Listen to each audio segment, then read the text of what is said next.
ప్రశ్న ఈ క్రింద ఇచ్చిన సమాచారాన్ని పరిశీలించండి.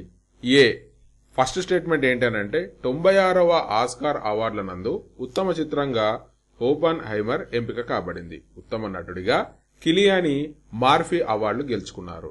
స్టేట్మెంట్ బిని గనక చూసినట్టయితే 97వ ఆస్కార్ అవార్డుల నందు ఉత్తమ చిత్రంగా అనోరా మరియు ఉత్తమ నటుడిగా ఆండ్రియన్ నికోలస్ బ్రాడీ ఎంపిక కాబడ్డారు. ఆప్షన్స్ కనుక పరిశీలించినట్టయితే ఆప్షన్ ఏ మాత్రమే సరైనది, ఆప్షన్ బి మాత్రమే సరైనది, ఆప్షన్ సి ఏబీలు 2 సరైనవి, ఆప్షన్ డి ఏబీలు 2 సరైనవి కావు.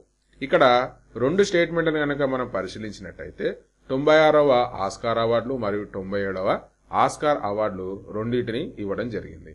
మరి 96వ ఆస్కార్ అవార్డుల లోపల ఓపెన్ హైమర్ అనే చిత్రము ఇది ఉత్తమ చిత్రంగా అవార్డును గెలుచుకోవడం జరిగింది. అలాగే ఉత్తమ నటుడిగా కిలియాని మార్ఫీ అనే ఆయన కూడా ఉత్తమ నటుడిగా అవార్డును గెలుచుకోవడం జరిగింది.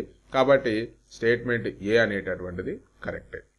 అదేవిధంగా 97వ ఆస్కార్ అవార్డుల నందు ఉత్తమ చిత్రంగా అనోరా చిత్రం ఎంపిక కాబడింది. ఇది కూడా కరెక్ట్ అయినటువంటిదే. అదేవిధంగా ఉత్తమ నటుడిగా ఆండ్రియన్ నికోలస్ బ్రాడీ ఎంపిక కాబడ్డాడు. ఈ 2వ స్టేట్మెంట్ కూడా కరెక్టే. కాబట్టి ఇక్కడ ఆప్షన్ సి అనేది కరెక్ట్. ఎందుకంటే ఏబీలు 2 కూడా సరైనవే.